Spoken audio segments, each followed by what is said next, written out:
soldiers, sailors, marines, airmen. You are our greatest weapon of all. First step to solving any problem is recognizing there is one.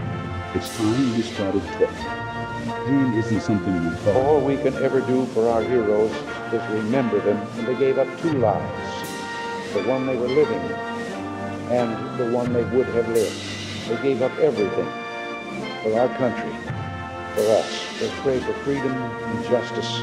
Some veterans not getting the timely care that they need. Less than 1% of Americans serving in uniform. Good news is that in recent years we've made historic investments to boost the VA budget. What is it? Why should we care? We should care about press freedom because we were informed. In democratic societies, free, diverse, and pluralist media enable public debates and are essential checks You don't on look power. satisfied. Let's discuss. Hey guys, welcome to Vet podcast, new episode, Vertigo and Dizziness. So many veterans suffer from different ear conditions later in life, like vertigo, dizziness, and tinnitus. And as a result, these conditions can affect the way they work on and live. And service members are exposed to innumerable loud noises, which can cause permanent ear damage and disability. So today's episode is about that. So what is that? What is it, vertigo? So vertigo, an individual with vertigo will experience a sense of spinning, dizziness. They may feel like the room or surrounding environment is spinning around them in circles, or they may feel like their head is spinning. So a lot of people kind of look at you like you're kind of staggering like a drunk. The sensation can start and stop suddenly without warning. It usually lasts between 20 minutes and several hours. While many people use the term vertigo to describe the fear of heights, this isn't necessarily right. Vertigo can occur when someone looks down from a great height, but it often refers to any spell of dizziness that happens due to an issue in the inner ear of the brain. Its connection with heights is sort of a chicken and egg question. If you feel dizzy when you're up high, then of course you hate heights. The medical aspects of vertigo have nothing to do with heights though. So what symptoms occur alongside vertigo? So as mentioned, vertigo is a symptom of many conditions, but is common with ear issues. It can cause other symptoms too. These may include balance issues, feeling lightheaded, a sense of motion sickness, nausea, vomiting, ringing in the ear, which is tinnitus, a feeling of fullness in the ear, Meniere's disease, almost like swimmer's ear kind of, migraines, and nystagmus, where the eyes move uncontrollably, usually from side to side. Many people who experience vertigo also suffer chronic dizziness, and both conditions result from the same family of disorders known as vestibular disorders. Vestibular disorders are named after the vestibular system or the area of the brain and inner ear that regulate eye motion and balance. Vertigo can occur when there is a problem with the inner ear, brain, or sensory nerve pathway. Dizziness, such as vertigo, can occur at any age, but is most common in people aged 65 years old or over. Vertigo can be temporary or long-term, so especially for my older vets, my World War II guys, Korean War, maybe some of you older Vietnam vets, a lot of you guys have severe hearing loss simply because of what you did in service and now that you're older. So if you have these secondary issues like dizziness and things like that, look into it because there's potential there. So let's dive deeper into conditions that cause vertigo. As mentioned, vertigo is often a result of inner ear infections or diseases. So ear conditions that can lead to vertigo include Meniere's disease. Meniere's is a disorder of the inner ear that can result in vertigo and hearing loss. In many cases, Meniere's disease only affects one ear. Symptoms include reoccurring experience of vertigo, hearing loss that may come and go, particularly early on, ringing in the ear, the feeling of fullness in the ear, the feeling of pressure in the affected area. Unfortunately, there's no cure for Meniere's disease. However, there are several treatments that can help reduce the severity and the frequency of vertigo. You can get a VA disability for Meniere's as its own condition, but it can be complicated to diagnose, especially if you're trying to have in-service records for something like this. It may be easier to get a VA rating for vertigo all by itself. So either way it works, almost like mental health conditions, they can call it what they want. But if you have those secondary issues, go for it. Perforated eardrum. A perforated or ruptured eardrum is a small hole or multiple tears in the delicate tissue that separates your ear canal from your middle inner ear, the eardrum. A perforated eardrum can lead to hearing loss and can make your middle ear susceptible to infections. While this problem usually heals within a couple of weeks without treatment, sometimes a patch or surgical repair is necessary to heal it. Symptoms of the disorder include ear pain that can subside quickly, mucus-like, pus-filled or bloody drainage from the ear, hearing loss, ringing in the ear, vertigo, nausea, vomiting. Perforated eardrums can result from middle ear infections, loud noises or blasts, severe head trauma, and much more. And so it's almost like you tore your drum head. Now you got a little funny thing going on. Another one is benign proximal positional vertigo, or BPPV, is one of the most frequent causes of vertigo. BPPV causes quick episodes of mild to intense dizziness in individuals. This condition usually triggered by certain changes in the position of your head. This might happen when you tip your head up or down, when you lay down, or when you turn over or sit up in bed. It usually occurs when calcium builds up in the inner ear canals, leading to sudden dizziness. Symptoms of this disorder include dizziness, vertigo, a loss of balance, nausea, and vomiting. The other one is vestibular neuritis. Vestibular neuritis is a condition that affects the nerve of the inner ear called the vestibular cochlear nerve. When this nerve becomes inflamed, it affects the way information would usually be understood by the brain. So almost like a short in your car stereo. Symptoms of this disorder include sudden and severe vertigo, dizziness, difficulty balancing, nausea, vomiting, and difficulty concentrating. So what are the VA ratings for vertigo? The Department of Veterans Affairs considers its disability ratings for disability benefits on many of the vertigo problems based on the severity of the symptoms. That means that the VA disability rating for vertigo will usually offer a higher rating for more severe symptoms. So one, it's about getting diagnosed. Two, the other main thing is showing the severity of these conditions. So one of the diagnosis reads as a peripheral vestibular disorder, diagnostic code 6204.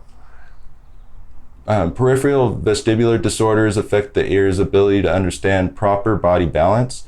To be eligible for VA benefits from these conditions, there must be a diagnosis made by a health professional. A feeling of being off balance isn't enough for rating purposes. If there's hearing loss or liquid oozing from the ears, this can be considered as a plus in some kind of ways. You don't necessarily want it, but if you got it, get paid for it. The VA rates are as follows. Dizziness, that includes sporadic staggering when walking, 30%. Occasional dizziness, 10%. So it's important to note the objective findings supporting the diagnosis of vestibular disequilibrium, feeling off balance, are required before a compensational evaluation can be assigned under this diagnostic code. This means that it's not enough for a veteran to simply report that they feel dizzy or off balance. Instead, there must be a firm medical evidence showing a confirmation of such symptomology.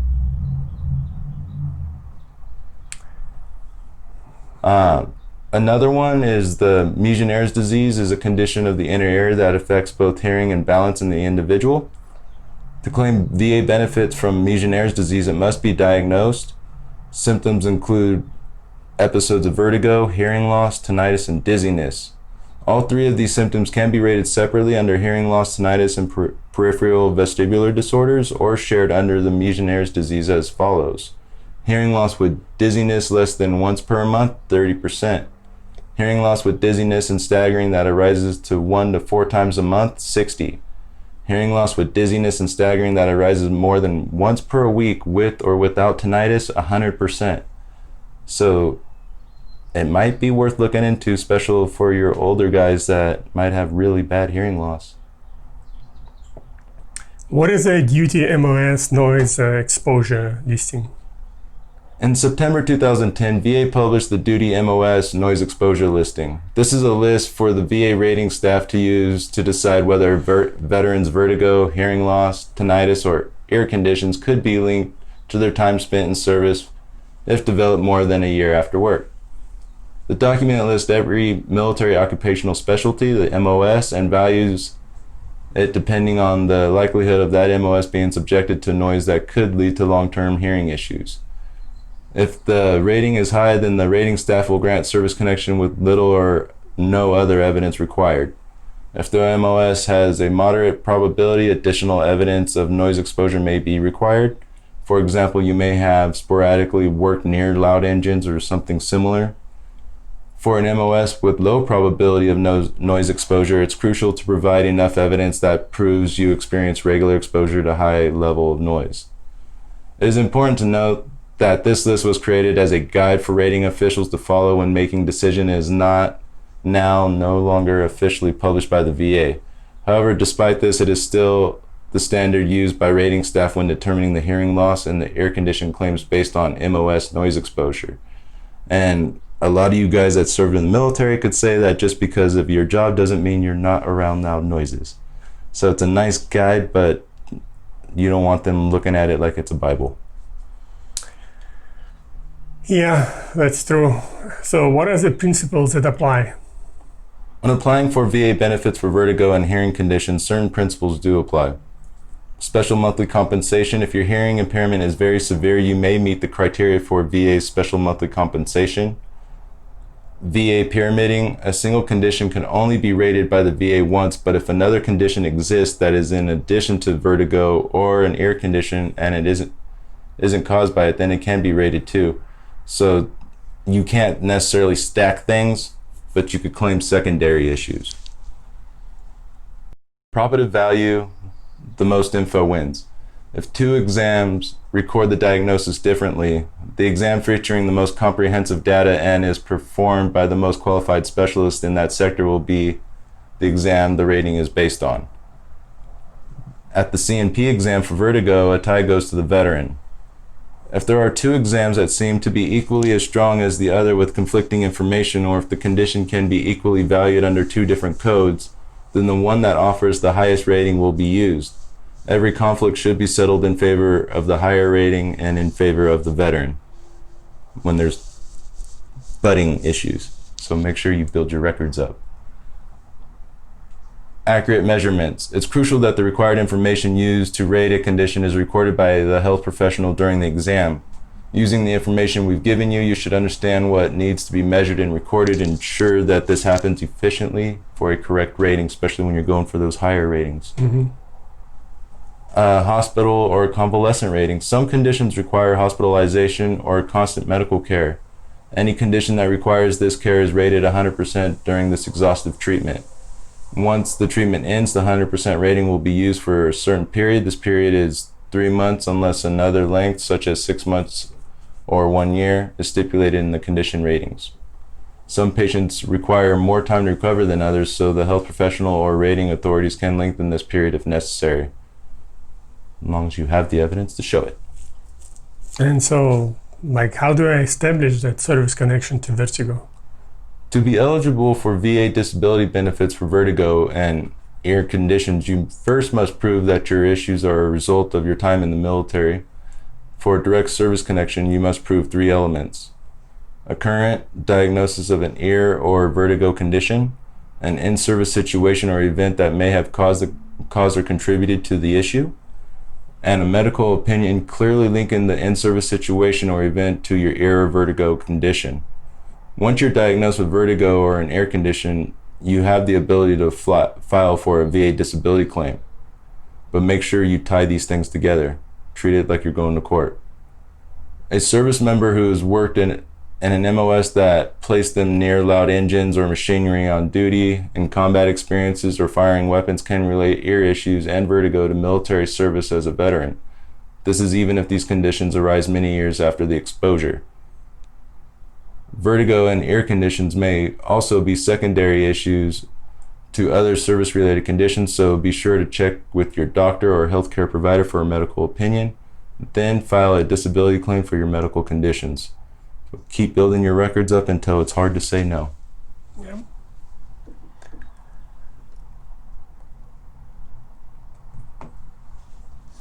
And as always, do you have a book, a great movie or stuff to do you would recommend? Yeah, so I'm almost done with this one. It's called Alchemy, the Dark Art and Curious Science of Creating Magic and Brands, Business, and Life. So it's really about marketing a lot. But it's by Rory Sutherland. And pretty fun book. It's a very interesting way of looking at things around your world. And a quote or words of wisdom of the day.